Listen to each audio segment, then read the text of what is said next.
Hi all. Uh, we all know that there is a US-Israel combined attack on Iran is going on, and that war is on and on. So initially வந்து ஒரு 1 day to 2 daysல ஈரானோட top அல் கெமேனியை வந்து eliminate பண்ணிட்டா this war will come to end அப்படின்னு there was a prediction, and with that idea only Israel and US began to attack Iran. But eventually the war took a very different direction and is going on, and the predictions say that குறைஞ்சபட்சம் ஒரு 6 weeks ஆகுது இந்த வார் போகும் அப்படிங்கிற மாதிரி ஒரு predictions have come up. So let us have a small discussion about, let us share the opinions about what is what all. But and yeah, I hope you have few questions to ask, and you ask those questions. Let us discuss from that from your questions. Then நடக்குதுன்னு பார்ப்போம். Initially, we'll start with this question of a shift in the global order. And when we look into international relations, the term superpower has been existing for a very long period of time, with only that countries been changing to acquire that status. So, say, sir, and particularly during the time of Cold War, this term superpower became highly in use, and we saw two countries, United States of America and USSR, taking this lead. Then subsequently, with the end of Cold War, we had this very popular idea of Francis Fukuyama telling that it's going to be the era of liberalization, where there is going to be a unipolar world order, where there is going to be only United States of America taking the superpower status. And subsequently, after 2008, particularly after the financial crisis, again we saw a shift in the global order, where we use the term multilateralism. So, sir, my question, the first question which we are going to deal here is that how has this war altered the global order, and how has it shifted this term superpower with respect to United States of America? See, basically the term superpower is more of a theoretical concept as well as a term associated with perception management. Generally, who is called as a superpower? அப்படின்னா originally வந்து super power அப்படின்றத சொல்லும்போது we associated superpower more with military might. But later on, if you would have come across many articles and many discussions wherein India will be regarded as economic superpower. So the superpower அப்படிங்கிறது வந்து ஒரு suffix மாதிரி we have started using it because it's like originally military super பவர்னு வரும்போது என்ன ஆச்சுன்னா எப்படி அதை பர்சீவ் பண்ணாங்க தியரட்டிக்கலினா any power any country that could project its military might throughout the globe was regard as a super power. During the colonialism era, the European powers like Portugal or Spain or UK, the Great Britain or France, so the naval supremacy, who can reach out again. Post World War, the equations changed and we went in for missile and air defense systems, and thereby we went to redefine the superpower based on that. So on the idea superpower status USSR USA அப்படின்னு மாறிச்சு. அப்புறமா அந்த term superpowerக்கு வந்து during the Cold War era it became a multidimensional interpretative term. It extended to space war. Who will first land in space? Who will first go for manned mission to space? சோவியத் யூனியனுக்கும் யுஎஸ்ஏக்கும் இடையில அந்த ஒரு competition மாதிரி வச்சுக்கலாமே, ஒரு arms race. So it was more of a technological race மாதிரி ஆகி then it took the economic dimension and the concept became very fancy and kind of a perception manage. அது என்னன்னா எல்லாருமே ஒருத்தர் சூப்பர் பவர் அப்படின்னு நினைச்சுக்கணும். What is super about that power nobody has defined. So till date, அது நம்ம இப்படி பிரிச்சுக்கலாம். As you had asked a question based on Soviet era, Cold War era, அதாவது before Second World War, Cold War era, then liberalization era and the present context. அந்த detente period வரைக்கும் USSR and USA were arms race நடந்தது. அப்புறமா 1972 anti-ballistic missile treaty, after 1969 Cuban missile crisis. The idea of superpower அப்படிங்கிறது வந்து ரெண்டு பேருமே ஒரு balance of terror கான்செப்ட்ல அக்செப்ட் பண்ணிட்டு they started moving in. But after the demise of Soviet Union, அந்த ஆன்டி பேலிஸ்டிக் மிசைல் ட்ரீட்டினுடைய idea of mutually accepted damage destruction, அந்த கான்செப்டை பிரேக் பண்ணி USA began to build the தாட் சிஸ்டம். அதான் இப்போ இந்த தாட் சிஸ்டம். ஸோ அது அப்போ சூப்பர் பவர் கான்செப்டை யூஎஸ் வந்து தன்னை நோக்கி ஷிஃப்ட் பண்ணி ஒரு யூனிலேட்ரல் வேர்ல்டை கிரியேட் பண்றது USA is try. But is it really world was is really the world unipolar world? Even during the liberalization time, the early periods of liberalization, France மாதிரி countries accept பண்ணல. France did not accept, India did not accept. We all believed that world cannot be unipolar. Maybe we can call it as a multipolar world. But still USA was retaining that. அதோட ஒரு extension லெக்கா தான் வந்து நேட்டோவோட எக்ஸ்பென்ஷனை USA still holding it as a symbol. So that's a different story. Ukraine வாரோட main ரீசனே தானே. To be precise, நேத்திக்கு வந்து Iran has hit Azerbaijan. And even though Azerbaijan is a Shiite country like that of Iran, and their relationship, though checkered, they had been in a normal relationship with them, they had attacked. The reason told is that Azerbaijan is pro-West and they are more moving towards NATO-ங்கிறதுனால அப்படின்னு சொல்றாங்க. So US வந்து the unipolar world and I am the superpowerன்ற கான்செப்டை maintain பண்றதுக்காக NATO ஒரு சிம்பாலிக்கா they are still retaining. But in the present conflict, this idea of US being superpower has become challenged. Even if Iran is destroyed, or even if US manages to win this war, in today's context, the war is more not in favor of the US-Israel combo. For some reason or something happens and they win the war, assuming that hypothetically. But yet will US will be able to retain a superpower status? That is being put under question by the experts. The international analysts as well as the international experts oda point of view enna, no more adu US ku oru image or bimbam irundhala, that image has been shattered. Adu US cannot be, see, who is a superpower? Superpower eppadi solla mudiyum? Nobody can touch me. Nobody even think of even touching me. Even if somebody thinks of touching me, that will cause a fear in my mind, in his mind. அப்படிங்கிறத super பவரோட to within quotes ஒரு logical concept. But there are few things in the Iran-Israel war. Number one, why US entered into this fray? See, somebody calls itself as a superpower, then superpower status comes with responsibility. Why they came? இப்போ என்னன்னா again அது ஒரு பெரிய question வந்துருச்சு. இப்போ யூஎஸ்லேயே வந்து இன்னொரு தேரி போகுது. It's it operation epic fury or operation Epstein fury இல்லையா? அப்போ யூஎஸ் வந்து எதுக்காக? அப்போ யூஎஸோட அந்த அந்த பர்டிகுலர் பொலிட்டிக்கல் கொஸ்டினே வரும்போது அதோட super power status comes under fire. Second, they again என்ன சொல்றாங்கன்னா, Iran is suspected to have a nuclear weapon. In spite of all the IAEA sanctions, ஈரானுக்கு வந்து அந்த nuclear weapons இருக்குது. They may attack us. So it's a preemptive strike அப்படின்றாங்க. So if you are a superpower, then why do you have to fear a nation?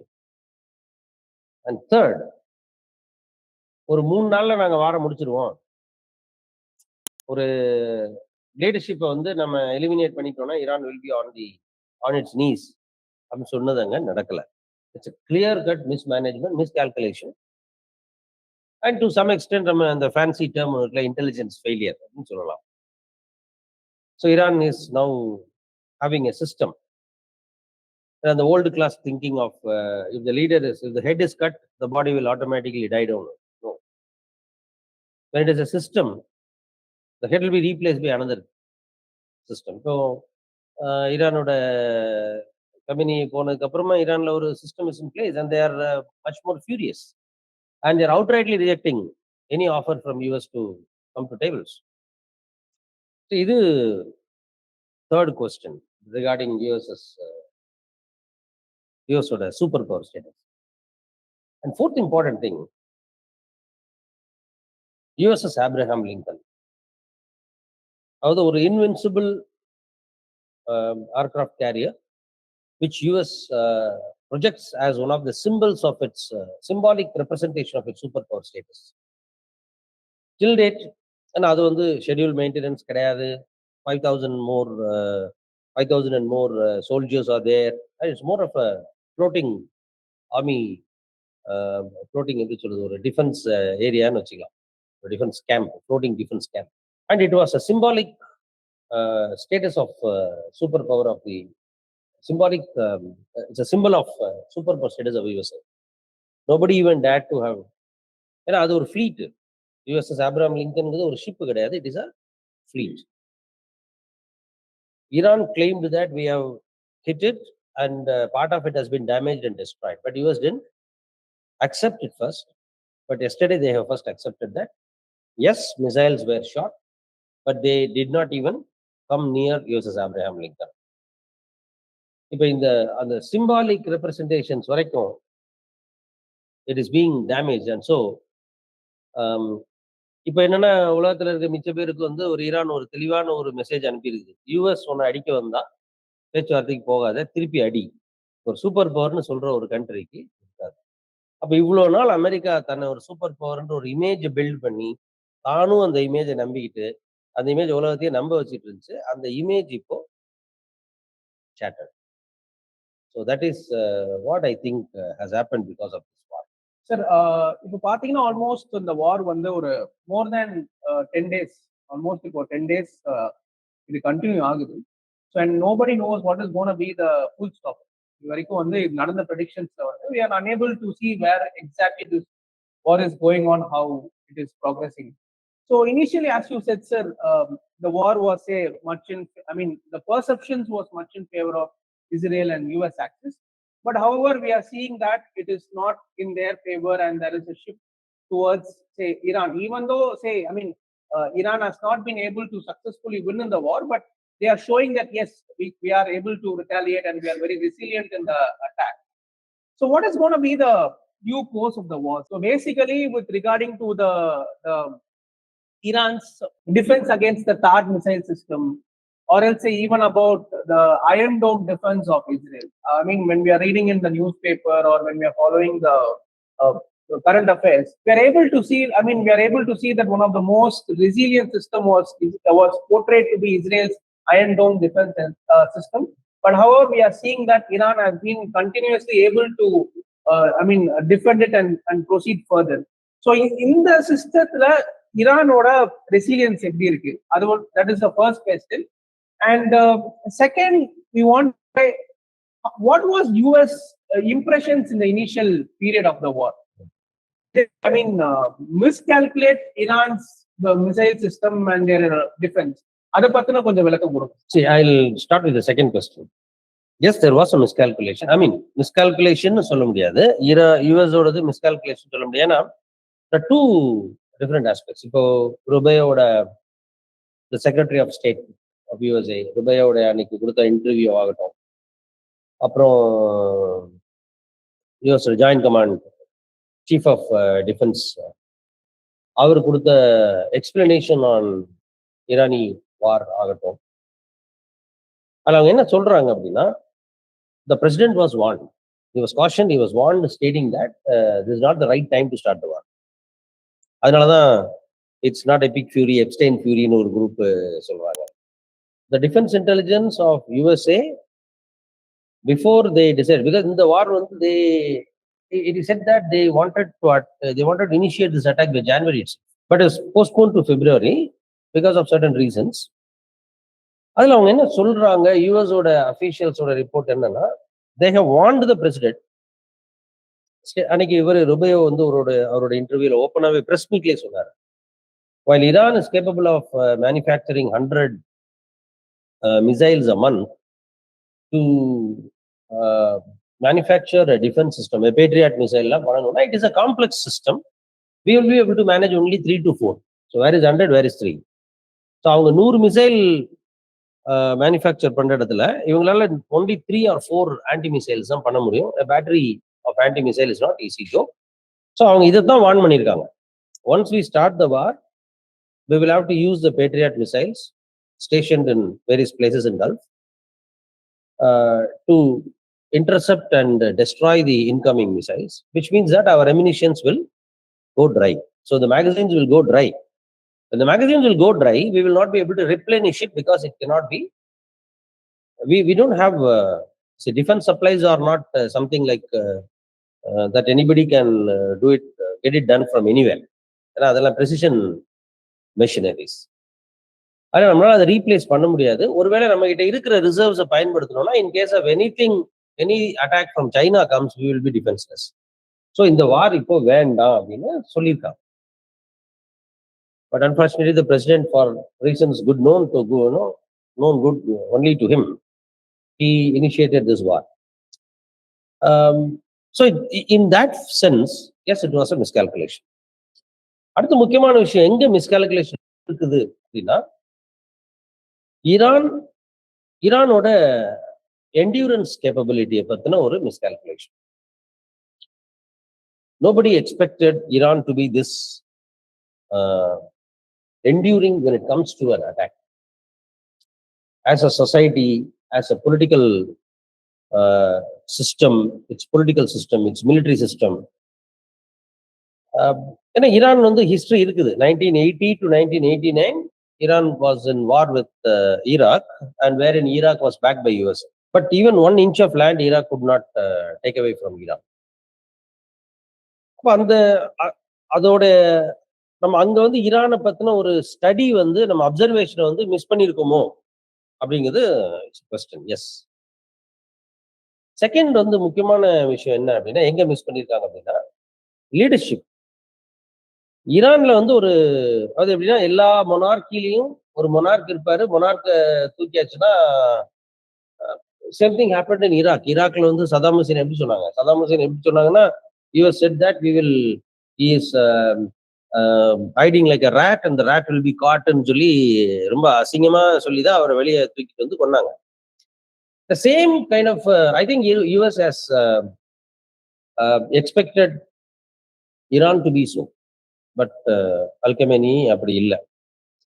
Has created a proper system and that system is in place and an operative system இருக்கு. Thirdly, ஈரானோட missile capability and its defense capabilities have been highly underestimated.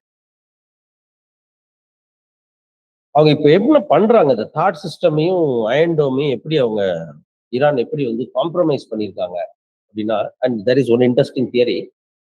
Last year Hamas வந்து ஒரு battery of missiles அடிச்சு என்ன சொல்றாங்கன்னா, Hamas is a proxy of Iran. Iran actually conducted a proxy war to understand how Iron Dome works and how the air defense system works.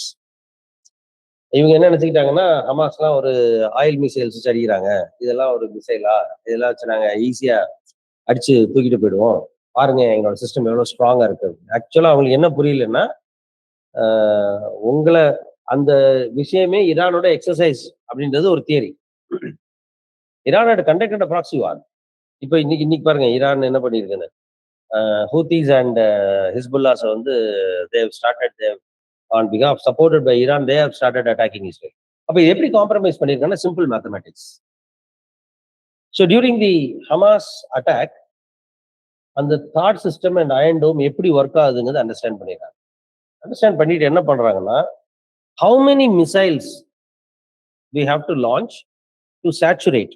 So you don't have to defeat the system, you have to saturate only. இப்போ that system வந்து ஒரு 100 மிசைலை வந்து at a time engage பண்ணி intercept பண்ணி அடிக்க முடியும்னா 101வது மிசைல் கண்டிப்பா கீழே இறங்கும் இல்லையா?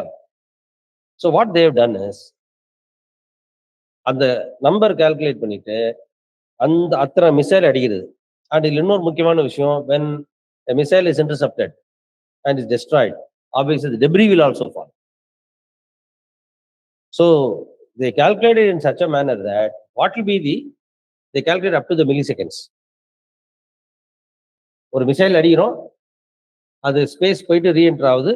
ரீஎன்டர் ஆனதுல இருந்து எந்த செகண்ட்ல அந்த air defence system is activated and அது எத்தனாவது செகண்ட்ல அந்த மிசைலை லான்ச் பண்ணுது, ஆக்டிவேட் பண்ணணும், லான்ச் பண்ண மிசைல் நம்ம மிசைல் இன்டர்செப்ட் பண்ணி மீட் பண்றதுக்கு எவ்வளவு செகண்ட்ஸ் ஆகும். By that time it should be in the Israeli territory. So the debris will fall there. So the debris will also cause damage. Apart from that, the battery of missile பின்னாடியே drones அனுப்புறது. So the Iron Dome or the Patriot missile, so they only intercept the missiles but not the drones. And drones individually பார்த்தா drones are very vulnerable weapons. But when hundreds of drones come together, they can cause the damage. So it was a clear-cut mathematics which shows very clearly that in this war, Iran had done a proper homework, whereas US and Israel have gambled it. அதுதான் problem இங்க.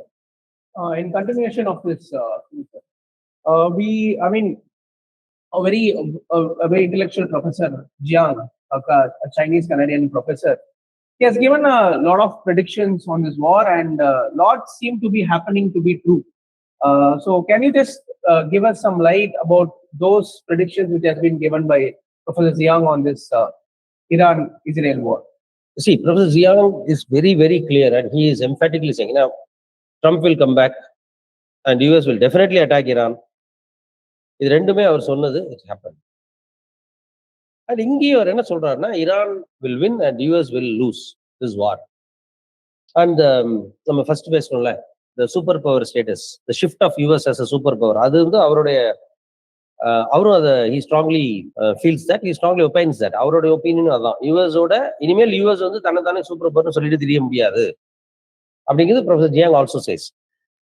அவர் என்ன சொல்றாருன்னா, US வந்து Iran வாரை பொறுத்த வரைக்கும் they thought that how can Iran attack US நினைச்சாங்க. But Iran with all calculations and with எப்படி சொல்றது, ஈரான் சைட்ல இருந்து பார்த்தா it was a wonderful calculation that Iran is not just aiming to attack US alone, it attacks US bases in different places in Gulf, which means that it is opening multiple fronts for defense. இப்ப இஸ்ரேல மட்டும்தான் attack பண்ணணும், Tel Aviv தான் attack பண்ணணும்னா that is different. But Iran is not attacking only Tel Aviv. It's attacking UAE, it's attacking Qatar, it's attacking Kuwait, it's attacking, so except Oman, all the GCC are attacked. And Omanல கூட துக்கம் போர்ட்ல இருந்த ஒரு oil tanker with Marshall Island flag was attacked. அப்ப என்ன பண்றாங்க இவங்கன்னா, they are opening multiple fronts, which means that they are engaging multiple people. இது சின்னதா ஒரு சொல்லுவாங்கல்ல, ஒரு சின்ன கோடு போட்டா, ஐ மீன் ஒரு கோட்டை அழிக்காமலே பெருசாகனா அது பக்கத்துல பெரிய கோடு போடணும். அது மாதிரி Iran is now drawing a bigger line. And they have started targeting the lifeline of GCC. Aramco refinery was attacked. And இப்ப இதே மாதிரி போச்சுன்னா ப்ரொஃபசர் ஜியாங் என்ன சொல்றாரு, what in case Iran decides to attack the water desalination plants? If the water desalination plant is attacked, to restore it will take some time, which means it's going to be a much bigger damage to the civilian life. யாரும் பங்கர்ல கூட இருக்க முடியாது, வீட்ல கூட இருக்க முடியாது, தண்ணி இருக்காது. So already by closing the Strait of Hormuz, they have created energy crisis. And by taking these kind of measures, see, you cannot rule it out. From the day one, Iran has very clearly showed that we are not going to differentiate between civilian targets and military targets. அவங்க அதுல தெளிவா இருக்காங்க. They have told very clearly, and all the US embassies are attacked, US consulates are attacked, and துபாயில கூட airports attack பண்ணாங்க, நேற்றுக்கு Azerbaijan கூட airports attack பண்ணிருக்காங்க. So civilian targets are also. அப்போ வாட்டர் டீசலினேஷன் பிளான்ட் அட்டாக் பண்ண மாட்டாங்க. So this is going to boil down, precipitate down into a bigger crisis. ஸோ இப்ப இந்த மாதிரி ஒரு வெர்டிபிரல் காலமை பிரேக் பண்ற மாதிரி ஒரு அட்டாக்கை Iran எடுத்ததுன்னா, GCCs will find it very difficult to survive. And GCC countries are now they are under tension because of one important thing. They are losing their, for instance, UAE எடுத்துக்கிட்டா, UAE னுடைய முக்கியமான USPA, Dubai is the safest place. You want to do business, come here. You are a high net worth individual, come here. Even ஒரு சின்ன பொருள் கூட திருட்டு போகாது அப்படின்றது அவங்களோட USP. Now this war has shattered that. It's not a safe place. அது assured safe place அப்படின்னு கேட்டா இல்ல. So இப்போ இதெல்லாமே வந்து it will have a long term impact. So what has been built over years has been shattered within days. And how long will it take for those countries to rebuild themselves? அதனால யூஎஸோட அந்த power shift ஒன்று நடக்குது. தாட் missile systems are not complete defence தெரியுது. And இப்போ latest theory என்ன சொல்றாங்கன்னா, நீங்க ட்ரெடிஷ்னலி இந்த மிசைல்ஸை வச்சு air war alone will not be able to bring about any regime change and all. அதெல்லாம் பண்ணணும்னா you have to go for ground forces. ஆனா யூஎஸ்ஆல கிரவுண்ட் ஃபோர்ஸஸ் அங்க கொடுக்க முடியுமான்னு தெரியாது. பிகாஸ் எக்ஸ்டெண்டிங் வார், எஸ், காங்கிரஸ்ல நேற்றுக்கு வந்து the resolution against Trump regarding war powers have been defeated by a slender margin of 53/47. ஆறு ஓட்டுல Trump has won. But that doesn't mean that US can continue to do this. அப்போ US soldiers lives threat ஆச்சுன்னா internally Americans will not accept. Already there are only good Iran claims more than 500 Americans have been killed, but US ஒத்துக்கல. It's all about the perception management நடக்குது. தாடோட system is not fully workable அப்படிங்கிறதையும் its weakness has been brought out. So Professor Young சொல்ற மாதிரி there's a possibility that US may lose the war.